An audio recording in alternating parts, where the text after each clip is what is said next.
ఈరోజు మార్చ్ 8వ తారీఖు ఆదివారము. సో ఇప్పుడు ఈ రైతు వచ్చేసి మనకి గుంటూరుకి వెళ్ళి హర్యానాకు వచ్చిండండి. మొత్తం 10 గేదెలు తీసుకుంటా ఉన్నాడు. 6 గేదెలు కొనడం జరిగింది, ఇంకా 4 గేదెలు కొనాలి. అట్లనే మొన్న మనం వరంగల్ ఎవరైతే అజయ్ గౌడ్ అని మన దగ్గర కొన్నాడో రైతు, ఆయనకు 10 గేదెలు కూడా ఇంటికి ముట్టినాయి. అట్లనే మనకి కడప గుడంగా మధ్యలో ఉంది ఒక బండి. ఇప్పుడు సూర్యాపేట గుడంగా 12 గేదెలు ఈరోజు లోడ్ అయ్యి వెళ్తాయి. సో గేదెల రేట్లు వచ్చేసి కొన్ని 1,30,35 మధ్యలో, కొన్ని 40 నుంచి 1,40 నుంచి 1,50 మధ్యలో, కొన్ని గేదెలలో 150 నుంచి 160 మధ్యలో. సో మీరు చాలామంది ఏంటంటే గుజరాత్లో కూడా గేదెల రేట్లు అంతే పెడతా ఉన్నారు. 150, 160 పెట్టి గుజరాత్లో కొంటా ఉన్నారు. మీకు అయ్యే రేట్లలో హర్యానాలో గేదెలు వస్తున్నాయి. ఈ మళ్ళీ చెప్తున్నా, హర్యానాలో గేదెల స్పెషాలిటీ ఏంటంటే ఇవి ఈనిన తర్వాత 2 మంత్స్కే ప్రెగ్నెంట్ అవుతాయి. గుజరాత్ గేదెలు 70 నుంచి 80% గేదెలు కట్టక చాలామంది కటింగ్ అమ్ముతున్నారు. కానీ ఏదో కొంతమంది లాభాపేక్ష కొరకు కొంతమంది మాత్రమే యూట్యూబ్లలో రాంగ్ గైడ్ చేసి గుజరాత్ గేదెలు గొప్పవి అన్నట్లు చెప్తా ఉన్నారు.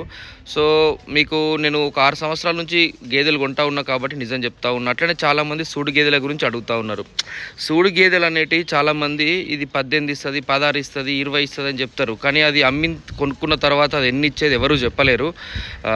దానికి ఎవరైనా గుర్తుపెట్టుకోండి, మన షెడ్లో మనం 16 లీటర్లు ఇచ్చే గేదె ఉంటే మనం తక్కువ రేటుకు దాన్ని అమ్మేస్తాం. ఆ సూడు గేదె ఎవ్వరు కూడా మంచి గేదె షెడ్లోకి వెళ్ళి తక్కువ రేటుకు సూడిది అమ్మరు. ఏదో ప్రాబ్లం ఉంటేనో పనికి రాకుంటేనో ఏదో అమ్ముతారు, ఏదో ఒకటో రెండో మంచి దొరుకుతాయి. సూడు గేదెలు అంటే ఆ రొమ్ములు కూడా ఎట్లుంటాయి ఇప్పుడు ఏమి తెలియదు. ఇంటికి వెళ్ళిన తర్వాత అమ్మినోళ్ళకు సంబంధం ఉండదు, కొన్నోళ్ళే బాధలు పడాల్సి ఉంటుంది. సో మనకి ఈనిన గేదెలు ఏంటంటే ఏ ఇబ్బంది ఉండదు. పోతే దూడ పోయినా కానీ మనకు సంవత్సరం పాలిస్తుంది. 4 రొమ్ములు చెక్ చేసుకోవచ్చు. గేదె కెపాసిటీ తెలుస్తుంది, 6దా 7దా 8దా అనేది. సో మీరు వీడియోలో చూస్తున్న రైతు వచ్చేసి మనకి శివ అని గుంటూరుకి వెళ్ళి వచ్చిండు కదా.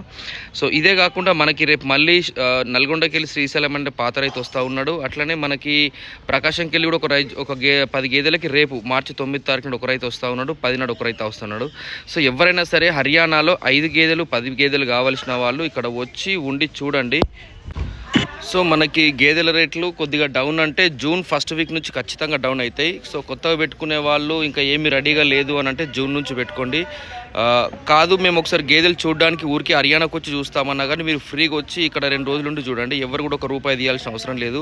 సో మీకు గేదెల క్వాలిటీలు కానీ అసలు గేదె కొనే విధానం కానీ మొత్తం అర్థమవుతుంది. సో దయచేసి యూపీ గేదెలు, బీహార్ గేదెలు ఎవ్వరు కొనకండి. డైరీ ఫామ్ ఎంత తొందరగా ఎత్తేస్తారో కూడా మీకు తెలియదు. వీడియోలు చూస్తూ ఉండండి, లైక్ చేయండి. ఈరోజు లైవ్ పెడితే సాయంత్రం బండి వెళ్తుంది. Thank you, have a nice day, bye.